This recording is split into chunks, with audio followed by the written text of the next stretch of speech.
Have you ever heard of a famous book with the notion of mystique in its title, and which might possibly be an alludence or a connotation here?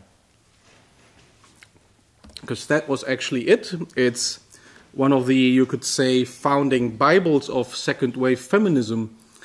And why feminine mystique? To cut a long story short, basically the point is that at this time, women in the US society, but also largely throughout the world, I'd say, were sort of considered to be, happy to have kids, to stay at home. Education was not a high priority, and no one ever asked why. So there was no rational process, hence the feminine mystique.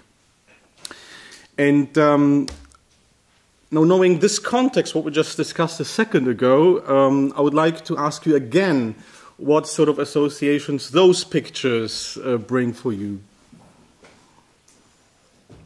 Maybe someone from the middle, Stepan, I think. Kind of mix of all possible stereotypical images of Russians, so winter, forests. Yeah, vodka is missing. Good point. The next version of the presentation will inherit it. I think it's natural for any person to be drawn to something that we don't understand, like as if there's a secret, and we're so eager to unveil it, to be the first one to truly understand its core nature, and we keep going, keep coming, keep learning. And we hope to find something common in the end, like that we share something similar. Yes. I would argue exactly against this. I think like this kind of dialectics between like the Western Enlightenment and like the Russians. So it's relying on this. There's this mystique which I will never understand, and that's why I'm like drawn to it. But I can also I know where my standpoint is, and it's like there's the magic, chaos, you name it. Whatever, there's the vodka. Yep. Yeah, I think it's also a lot like if you're referring to enlightenment, then I feel like there is a lot about this like rationalizing and knowing something about us. We know exactly because we are so rational, and then there is this like mystification of someone, the unknown subject, but maybe like not so rational as us. But there is this myth about the soul. And then I think it's a lot about this like constructing of the other through not knowing, but through like mystification. Question back to you. Do you think it's usually always the case that we sort of, like you said, for instance, we first observe something mysterious, something soulful or spiritual, and then realize that we have a hard time understanding it? Or could it be that this gesture of finding some so-called depth could be a reaction towards our failed efforts to understand something? What do you think? That's interesting. Yeah. So let's move on.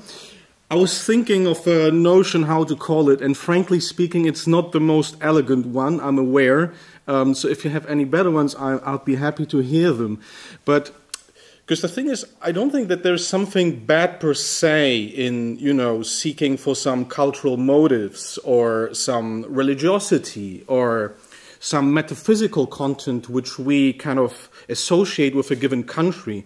I think the problem begins when it turns into a cliche, into kitsch, and when it mystifies our understanding, especially such hard facts as in the case of Russia and Central Eastern Europe, I'd say. And a Polish author who has kind of made a very serious intellectual attempt to understand why certain modes of thinking prevail in the West and throughout the world in general is Professor Eva Thompson. She's a lecturer from University of Houston and has a long list of books, and I thought it's, just also an interesting line of intellectual development which we can see here, like completely outside of any right-wing, left-wing stereotypes, because it indeed all began with Michel Foucault, and I know that you are very interested in the issue of language and how it kind of, what role it plays in the battlefield of ideas. And yeah, he came up with the idea of discourse. He was, let's just say, very skeptical towards the classical notion of truth. So this idea that it's just, you know, me out there sitting and I can call the screen a screen and that is basically all about truth. No, no, no. He said that things are way more complex. It's like the language that we apply and use. That is already kind of intervening in reality. It's constructing objects. And Edward Said was inspired by this, and yeah, he's obviously Palestinian-born, very interested in the Israeli-Palestinian conflict, but also the Arab world in general. And he's been a literature critic, a scholar. He's been reading Western writers from the 18th and 19th century, what they had to say about the so-called Orient. And he's shown that, you know, this is not a kind of easy-peasy neutral business of just writing literature. No, no, no. It's literature very often in the service of colonialism. It is constructing an object, right? It is assuming a unity that there is something like the Orient and the Oriental man, whatever that is. And the next line of inspiration then moved to Eva Thompson, who read Edward Said and was highly inspired by him and thought to herself, wait a second, why has actually no one ever thought like this about Russia? Because it's pretty obvious. I mean, Russia is an empire too. Russia has a rich tradition of literature too. And let's analyze whether literature in the Russian case might play a similar role. And she came up with very interesting conclusions, which we will discuss in a second. Yeah, these are just the main works from the authors I discussed. I would say it's probably worth reading all of them. Yeah.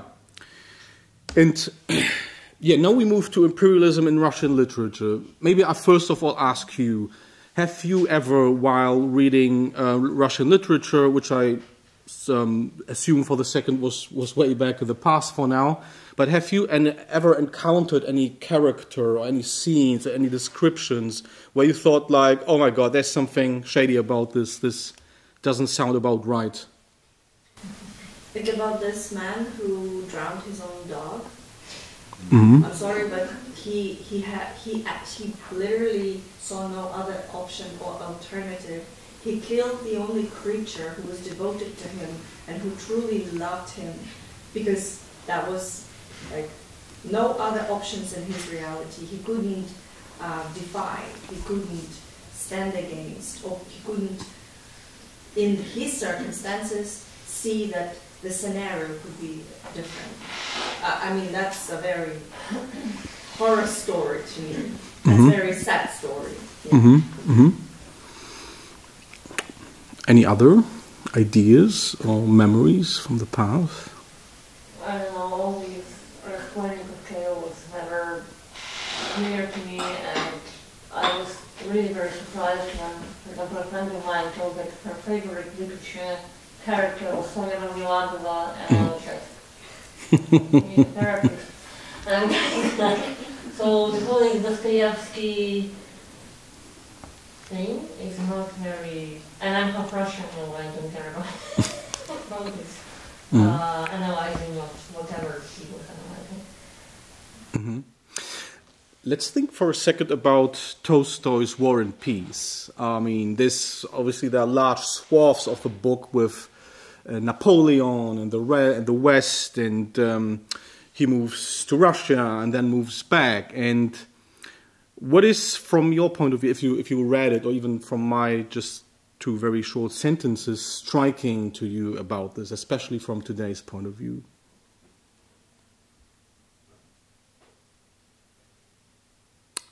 Well, basically, there is the West and there is Russia. And there is no such thing as in between. There's no Ukraine, there's no Poland, there's no Lithuania, no nothing. It's two large blocks. And, I mean, that is an interesting thing in itself, which Eva Thompson was aware of, and she showed this in her books and her analysis, that even today, Russia likes to think and present itself as a nation state.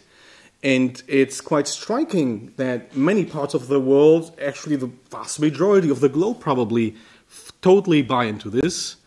Not kind of take a note of the fact that, yeah, all the non-Russian territories, they didn't join Russia because they thought it's a good idea or thought it's, yeah, just a very inviting gesture. No, they were conquered, right? They were conquered, very classical colonial style. And what are the reasons for this? I mean, Eva Thompson mainly mentions three. First of all, this idea of Western colonialism is so deeply ingrained in our mind that we automatically assume that colonialism has to be, by definition, an overseas phenomenon. Whereas Russia is a bit of a different thing, because Russia was and is, in a way, treating its neighbor states and part of the federation as colonies. The second point is, well, straight out convenience. Okay, we hear this argument often, why are there different reactions even today between the countries of Central and Eastern Europe and countries more to the West. Well, if you have several countries lying in between, you sort of feel safe, okay? It's like, yeah, some of these, I don't know, barbarians dark there, they may have some inner conflicts which we have no idea of anyway, but we are safe, so it's all good.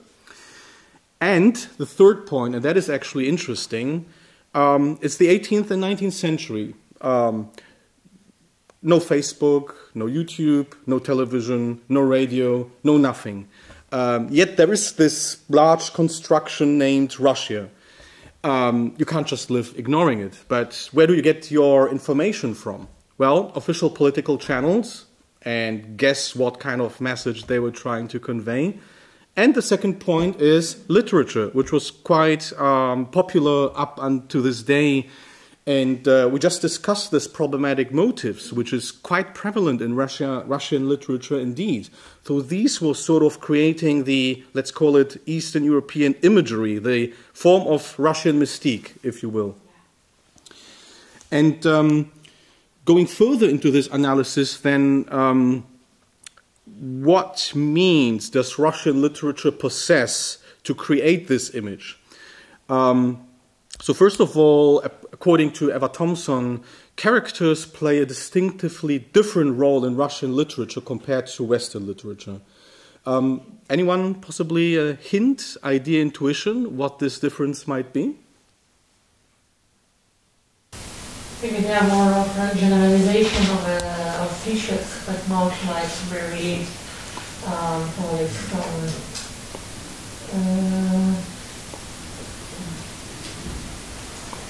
well, not like real persons close to you, but some kind of general images of a human being.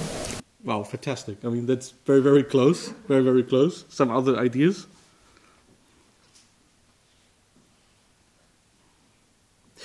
Yeah, so it's really close to what you said. It's in most of Western literature, usually characters are a depiction of society, of a certain class, of an ethnic group, maybe even of a social phenomenon.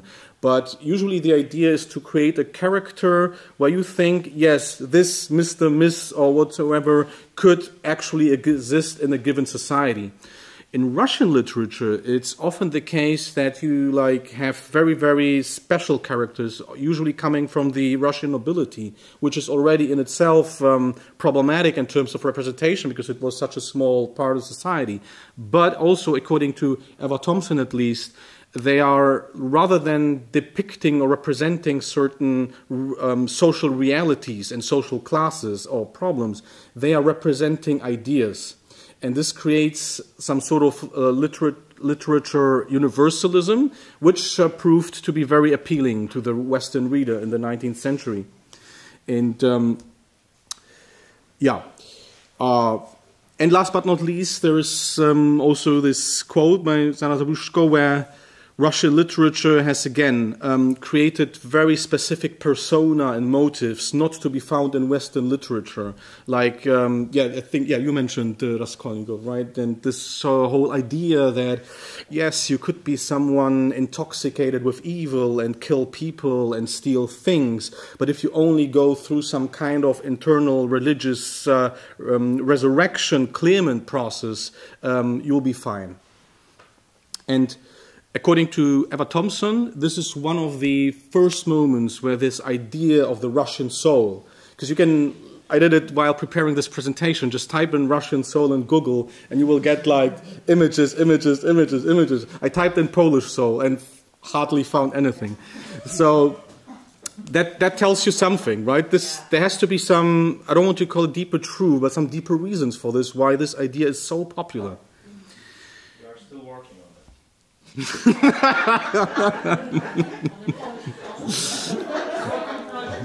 Okay. Call me after this course and we'll get on with it. So that's Russian literature. Now we will discuss a little bit the geopolitical context, which is not exclusive to Germany, but again, Germany has quite a rich history and tradition in this. And for those of you who speak or are able to read German, in a few months, this book by Gerd Können, a historian, will be published again in a new edition with a new afterword. Because in the original edition, he thought that what he called the Russia complex was over, and reality has proven him wrong.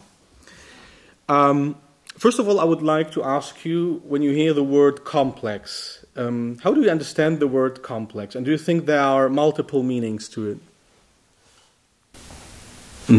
Maybe it has something to do, like, in this way, to see like a really large landscape. That's why maybe complex. But in Germany, like the word complex, it's also meaning like to have a fear or to don't like to feel inferior. So I have a complex because of this or that. I was thinking about the same because in Ukrainian we have this complex. It even sounds the same, but it's like imposter syndrome. It's about something psychological. Yeah.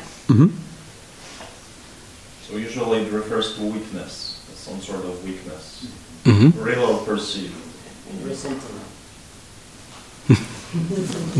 Then here, for example, this book, the Russland complex, die Deutschen und der Osten, I mean, it's the Germans and the East, so complex means like the bigger construction that is actually has the center in Russia, and it's Russian-centered.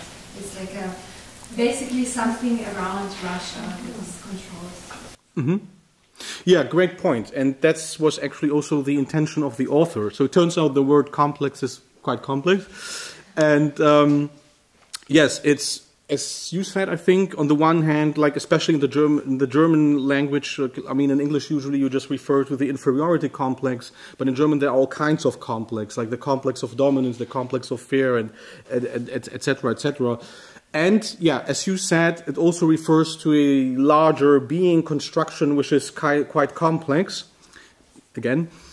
And what Gerd Können showed was like, again, if we look at the topic which I had the pleasure of discussing with you on Saturday, where do those ideas and this kind of very peculiar approach towards Russia come from? And Gerd Können, like, first of all, shows the important role of the idea of the so-called Sonderweg, which is, well, you could translate it, it's not the greatest translation, but as a special way, an unusual path of development, that is probably better. Could anyone just very quickly explain what the Sonderweg is? Or what it means? It stems from the end of the 19th century, and the idea was that, first of all, Germany is neither part of the East nor of the West. And the second idea, arguably more important in this context back then, was that Germany was like this model of the golden mean. It was able to implement social reforms, including trade unions under Bismarck. And at the same time, it was not forced to, quote unquote, give in to the mob. So, you know, it didn't have to fight against problematic aspects of hyper-democratization. And this is like a really important, well-known book by a historian named Heinrich August Winkler, which the translation of which is Arriving at the West. Now, arriving at the West, right, the name itself sort of might suggest that the way was quite longish, difficult, and again, complex. And according to Koenen, that's the case why it was so difficult, because Germany thought of itself as not really belonging to the West and thus being able to have a special relationship to Russia. And there's a very typical German word, Hassliebe, which could be interpreted as love-hate relationship. And Koenen shows this, that was already the case in the first half of the 20th century. That on the one hand, Russia was this barbaric backwater somewhere there where civilization has never seen the light. But on the other hand, people living in Russia are so much more authentic, and they have this higher destiny and calling, which we in the West have lost, supposedly. And Hassliebe also refers to the fact that on the one hand, you have this, the First World War, which had a strong influence on geopolitical considerations. You have the interwar period, where many thinkers sort of sympathized with Russia, where, well, someone like Joseph Goebbels called Lenin the second biggest leader in the 20s after you-know-who. And this discourse then, especially after 39 or 41, changed into complete hatred, right? Where we have to provide this Vernichtungskrieg against the whole of Soviet Union. And suddenly these previous discourses, which I meant, just arised as if from nothing and dominated German thinking again. And here just two thinkers to show this kind of weird affinity towards Russia, a weird affinity which is full of, at the same time, arrogance and hatred, but it's nonetheless a warm approach towards Russia. You can see now already how difficult it is to describe this relationship just using typical and average psychological notions. So Arthur Müller-van den Broek was a representative of this conservative movement of conservative revolution, which was very strong in the Weimar Republic. And I mean, okay, conservative revolution, that kind of sounds nonsense. But the idea was that the reality as it is so bad that you have to destroy it, rebuild it, so that there is something worth conserving. And this was a largely far-right movement, also mostly sympathetic towards Hitler, although not so much with Arthur Müller-van den Broek, because he just thought that Hitler is a proletarian. But anyway, if you read this sentence, Germans and Russians are young nations uncorrupted by the materialistic West. How do you understand this sentence, and do you see any echoes appearing even today from this way of thinking?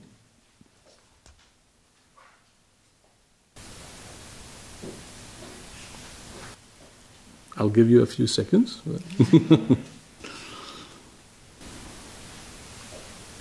something against the American imperialistic project or American. Mm-hmm. We also hear these narratives today when some people say that it's all about the USA. They're just intruding, and ordinary people like Ukrainians, you are just being played like a card. Mm-hmm. I mean, two giants are fighting and you are suffering. And again, it's not about us being the subject, but just like a minor card. Yeah. Mm-hmm. Yeah, well, you can also read about it or meet the concept in the Polish discourse, especially on the far right. Mm-hmm. Instead of the West, there's European Union as the enemy, that this corrupted organization. We are supposedly to be very pure. So. I think there's also like a concept from the new far right, like the Eurasia, and they have also like ideology mixed with Alexander Dugin. So maybe it's like this. Yes. Actually, if you read the magazine Secession, which is like the favorite magazine of the radical wing of the AfD. They are indeed quoting thinkers like Dugin and hold him of high regard. And they see indeed people like Arthur Müller van den Broek exactly in this tradition. Yes. And now we have Thomas Mann, which is interesting because you couldn't think of a political tradition which is more different and opposing Arthur van der Müller van den Broek's ideas. Thomas Mann, who of course has, well, then also he's gone a long way in evolving his ideas and fully supporting democracy in the West. But if you look at those points, I mean, for him, especially the early Thomas Mann, so to speak, very strongly thought in this binary relations. Germany, Russia on the one hand, France, England, and the US on the other hand. And again, German and Russian cultures defend themselves against the rationalist, soulless civilization of the West. Soulless, right? So again, the notion of soul. So, yeah, I think this was I can't say if it was really a dominant way of thinking in the Weimar Republic, but it was very, very, very popular. And as you said here, you can find echoes of it in unexpected contexts. So we've now discussed, I would say, more or less two figures, which I would say are elements of the Russian mystique. The first point is not accepting Russia, not seeing Russia for what it is, an empire, and not accepting that we have a largely blurred view of it because we got all the information of it from literature and the 19th century. The second point is this idea that there's something in Russian society which is, again, against the West, and there's some weird spiritualism, mysticism, which we feel drawn to. And I would say that these two figures, they reoccur today quite prominently, unfortunately, well, not only in Germany, but all throughout the globe. And if you think about, I mean, I don't know what your political views are. There's, of course, you know, always room for a lot of variety, but big names of the left wing, Naomi Klein, Noam Chomsky, Janusz Varoufakis, and many more. If you read their, like, if you hear what they are saying and writing in their texts, two things are striking. Like, first of all, they have again this very West-splaining attitude, which we discussed on Saturday. But from an analytical point of view, they only speak about the danger of the US and NATO. Why? Because they don't see that Russia is an empire. And the second half, right wing. On those pictures are Rod Dreher and Jamie Glazov, and well, Jamie Glazov is he's the son of a famous Soviet dissident. He's been always a hardcore neoconservative, always believed in military strength and the US kind of being the only global superpower worldwide. And of course, when you listen to his comments right now, he will condemn Putin, but it's always Putin. It's always Putin. And in one of his recent interviews, he actually went so far as to suggest that this kind of war which the West finds itself in against Russia right now is a war against the spirituality of Russian people. So we have this theme occurring again. And Rod Dreher, he's very popular with some parts of the American right, prominent writer for the American Conservative, and also a religious thinker who believes in religious renewal. He says the same. So, again, it's interesting to see those two figures reappearing in different circles. And now, you know, I'm a fairly lazy human being, I have to admit, always was. So I will not offer you an answer to this question, but rather I would like you to offer one for me. And we'll make a little group work, maybe 3 groups, I would say. We can maybe start like this. So, say 1. Yes. 2? No, you're 1. Wow. Am I supposed to be 2? Yes. Yes. No one went to Yes. Yes. Yes. 1, 2, 3, 1, 2, 3. Yes. Divide it. Okay, and I'm a one. Yes.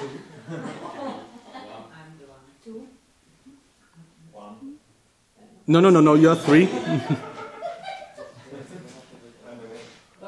Yes. No, you are 3. You are 1. Let's go on. Okay, so I'm 3. Yes. 1, Mm-hmm. 2. 3, 1, 2, 3. Mm-hmm. 1, 2. Okay, fantastic. So we have 3 groups. The 1s will meet the 1s, the 2 will meet the 2s, the 3 will meet the 3s. We have like roughly, I don't know, probably around 10 minutes or so. You are free to walk around, find an intellectual, inspiring process which will bring about the best results. And then, when you are back, please select one person who will come to this board and explain us his or her idea. And you will also please write it on this board, because not only am I lazy, but also my handwriting is awful and no one will be able to read it. So, have fun. Yes. Who's this rational there on the right? Anyone knows? Isn't it Victor Russell? Looks like him. No, but it's a good direction, but it's not him, no. Karl Popper. Yeah. If you agree with this depiction.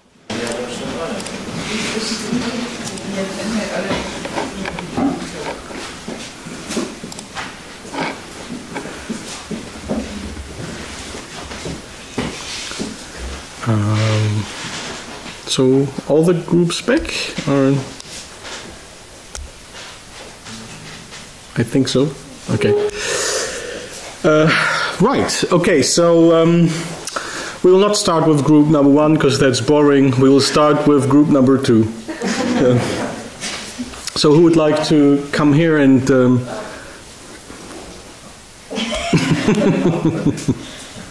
didn't come to conclusion. But it's a pity it doesn't work like this, but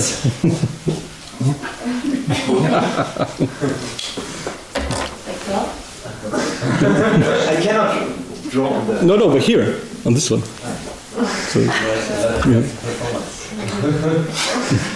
To explain the question, it's not the right one to ask. We come to the conclusion that it's not about turning Russia into a rational being, Russian Karl Popper, but we should really ask different questions, focus on a different place, object, things happening, which is like Ukraine, and leave this attempt to somehow understand, rationalize, I don't know, Russian. It's like the question of if we have to cancel Russian culture, but this is maybe it's a question how to support Ukraine and not to go.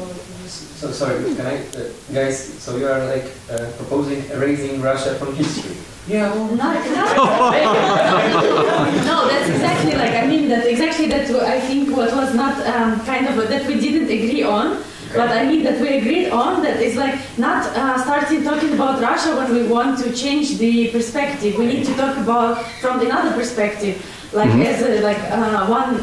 idea was to talk about Ukrainian soul. Because when we talk about Russian soul, we go through the perspective of Russia, and then we go down and we see Ukraine. And anyway, we see through Russia, we see Ukraine. So that was the thing that that we talked about. But how to do it, we didn't agree, didn't quite agree. But these are very interesting points, and please, could someone just come here and write them down in 2 points, because they deserve to be remembered, and then. Yes, I will write Ukrainian. So if you want to add something. Yes.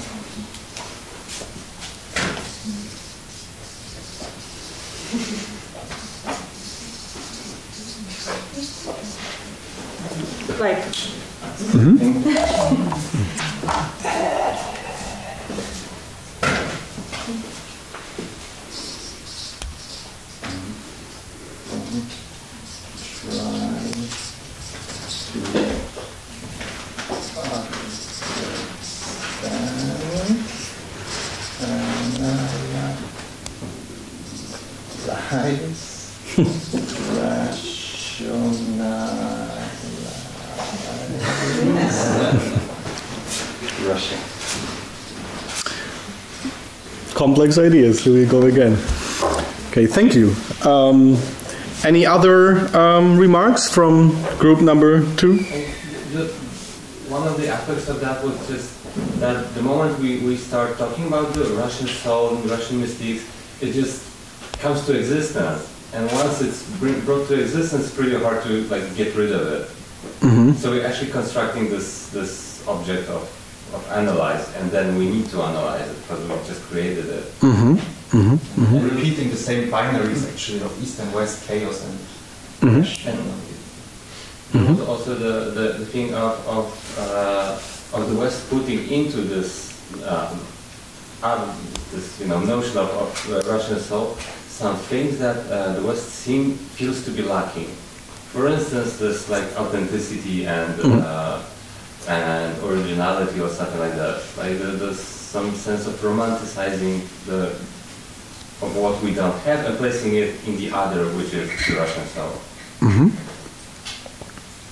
Cool, thank you. It's very insightful. Group number 1.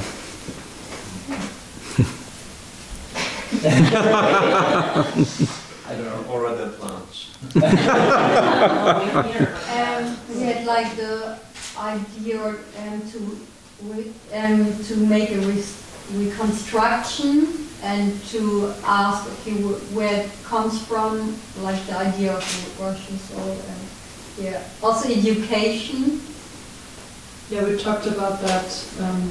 You mentioned that we have to maybe translate or spread the Polish and Ukrainian history to Germany. So maybe that there was a translation and people will educate themselves. But we also talked about giving German books about it would solve the problem or not. So if it's the right approach to think that you spread knowledge, and then the knowledge comes to the brain of everyone.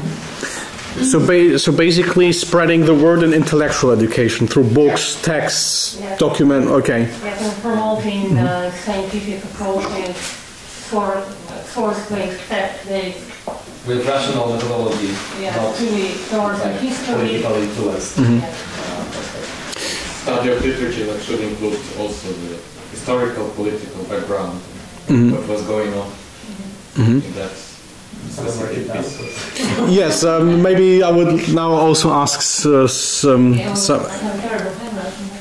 certainly not worse than mine, so no worries. We'll see. Okay, so we will write education.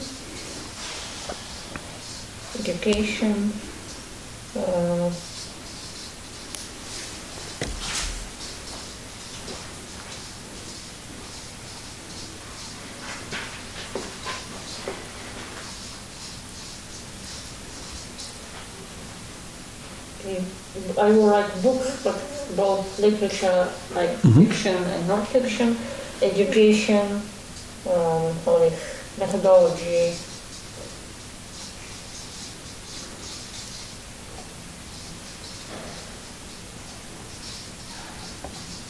fact-based, critical, whatever. So education and issuing programs. So. Yes, and deconstructing.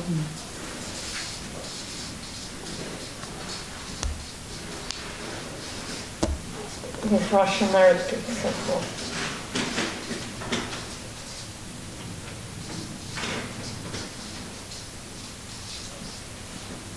Thank you very much. Last but not least, group number 3. We were talking about how to rationalize and apply fact-based thinking to Russian literature, because we thought that we were talking only about literature, but okay. And we thought that if one ever reads a book by a Russian author, for example, it would be, or I don't know, book from Russian classic authors, which I very often see in German hands in some way.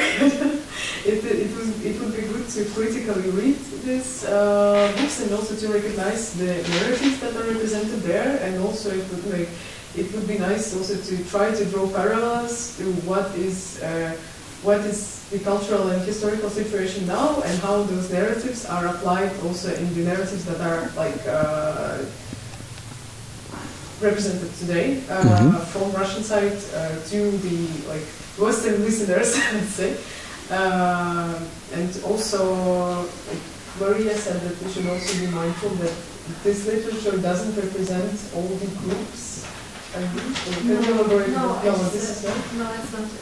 Okay. I just said that, like, I think this is just a broader thing, is like not like to decolonize knowledge from various perspectives. So it means, like, first of all, to decentralize knowledge production from the West, especially, and then as well deconstruct this Western narratives about something, but also the inside narratives about the, like, recognize that these are both empires and then treat them alike and not like young nation states, not corrupted from the West. Wojtek also mentioned that we should, like all the groups mentioned that we should represent other countries' literature more to understand, like, also their position, and also in this context. Who would like to summarize them very briefly? Thank you.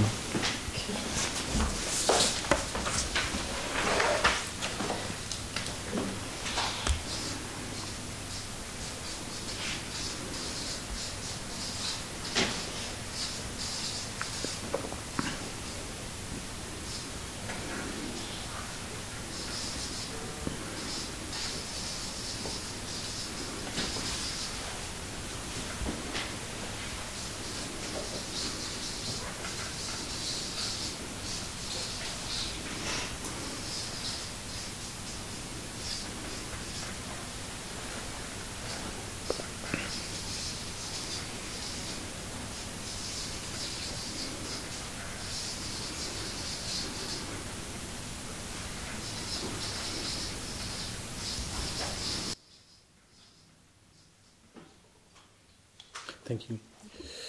Right, so yeah, I think I really appreciate that you tackled the issue from a very, very wide perspective and spectrum, like beginning with, as you said, whether the question itself is legitimate and reasonable, and questions who speaks, on the basis of what, so what is the literature, what are the means, and also intertextual analysis, so taking historical discourses from literature and comparing them today and seeing why certain ways of thinking are as ingrained inside of us as they are, and paying very special attention to the language that we apply. So it's, I think, what we can conclude that if we, again, agree at all with the notion, it is a Herculean and difficult task, but probably one that we cannot afford to not make a serious attempt to solve. So we're nearly coming to the end. There's a very small appendix, and we will start with this.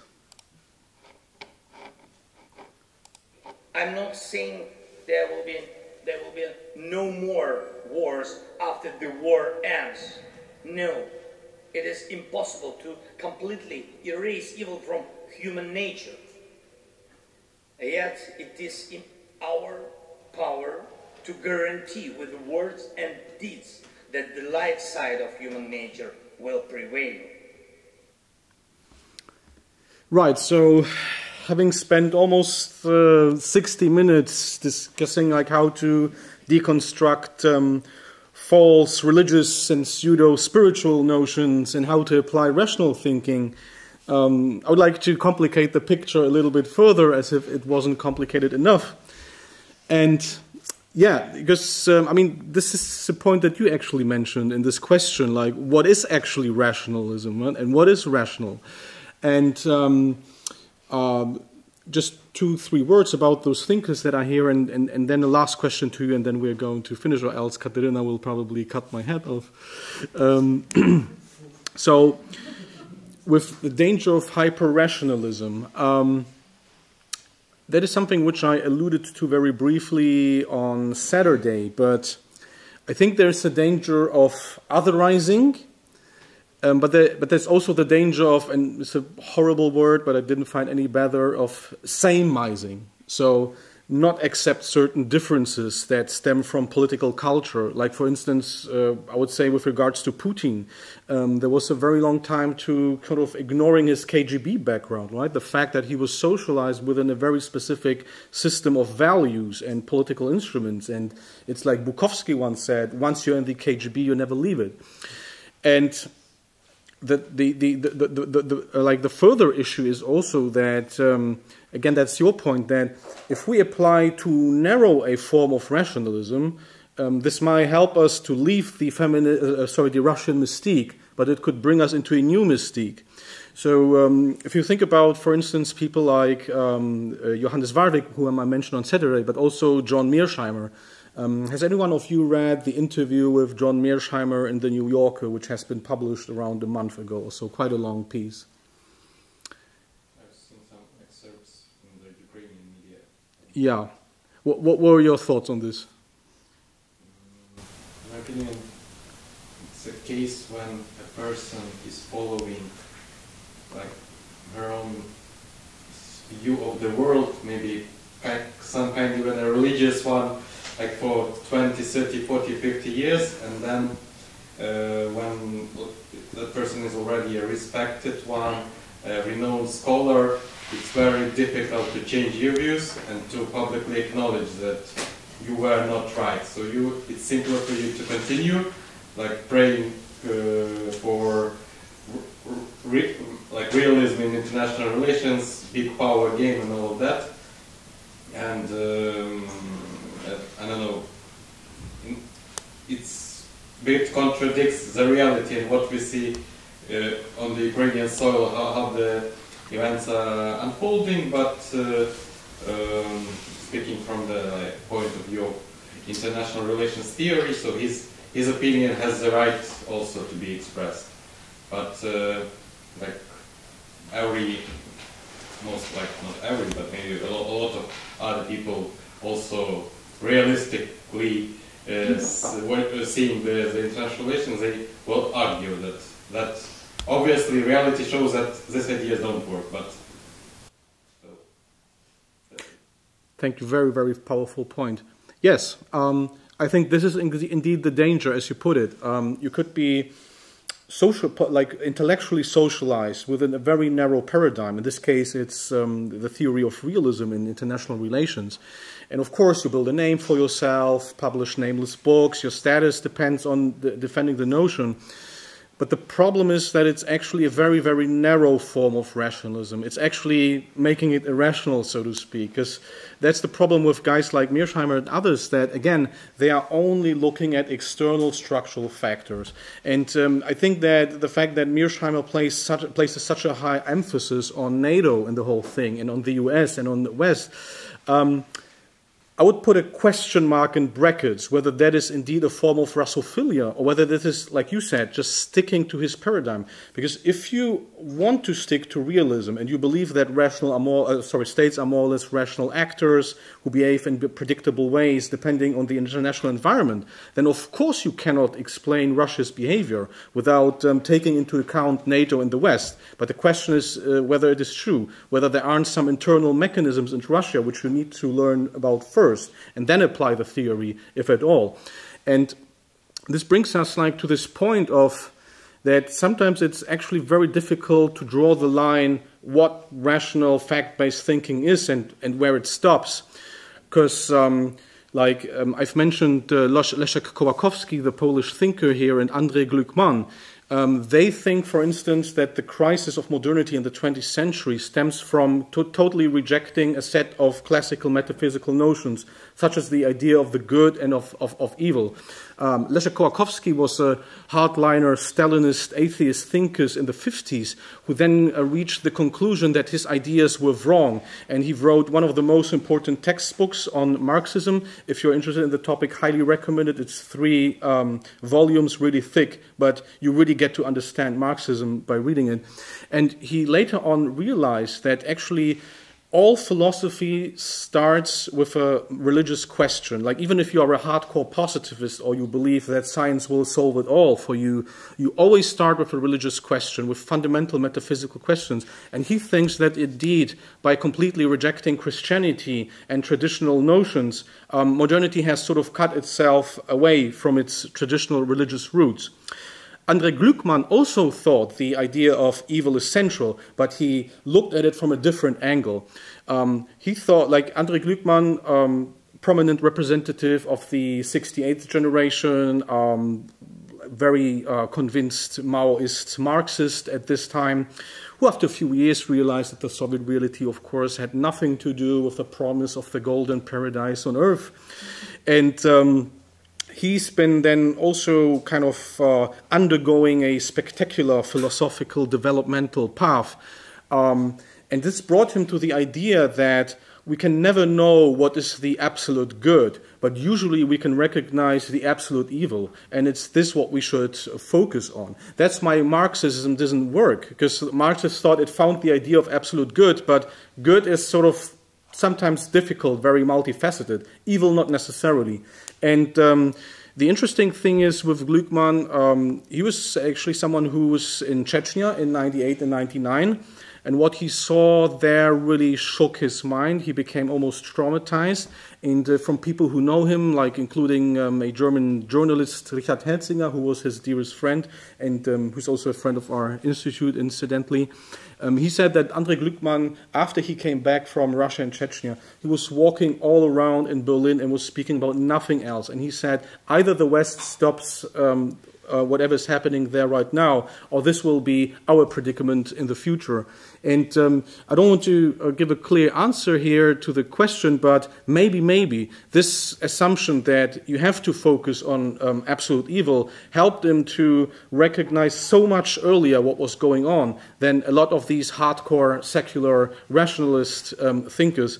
So the very last question for you would be, like, what do you think of the idea of evil? Like, do you think it is helpful at all, even in like scientific or empirical analysis, or is it just some kind of remnants from the past, metaphysical, and therefore inherently useless?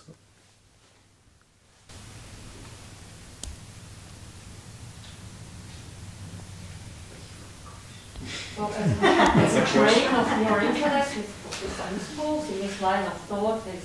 I think it's, whenever you believe it or not, it's very useful to investigate, to read, to understand these philosophy and theories.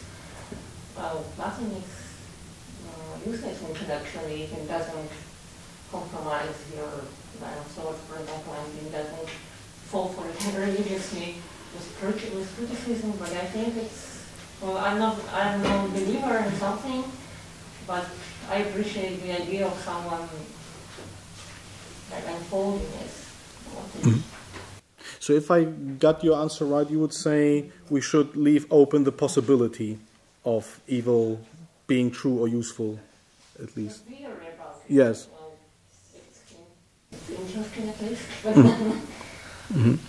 we should also understand that, you know, the good and evil as a concept, especially in international relations, they have been used and abused. Basically, if you go through the history of wars, usually there is someone claiming it's on the right side of the history and the others is on the other. So, of course, in terms of our moral standing, it's necessary, I would argue, but also we should understand that those narrative of, you know, evil is the way we dehumanize the enemy.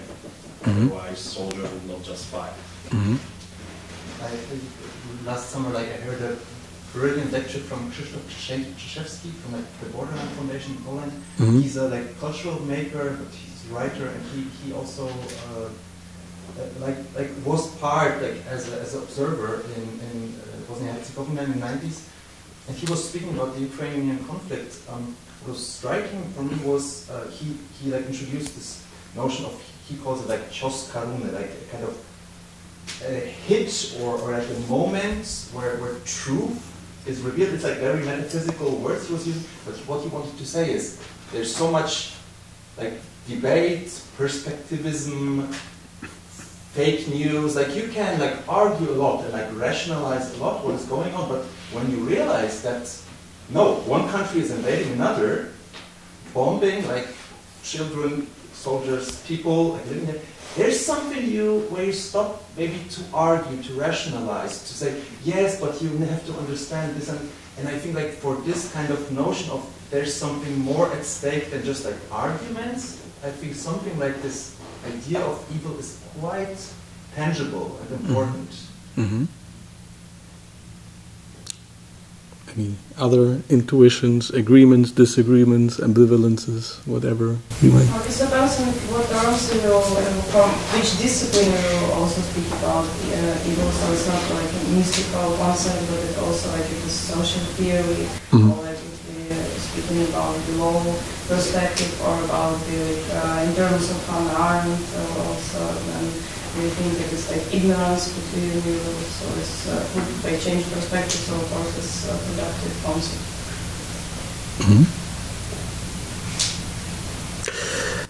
Okay, thanks so much for your attendance and amazing answers, and as always, and especially those here. And I appreciated the discussion here. You were actually way more open to the idea than I assumed you were, so that's always cool to learn something new. And I also think the idea is really important. It's not always helpful. It has to be applied in a very specific and conscious context, as you said. But I think we lose something if we get rid of it. Anyway, I wish you further awesome lectures or whatsoever. And thank you again.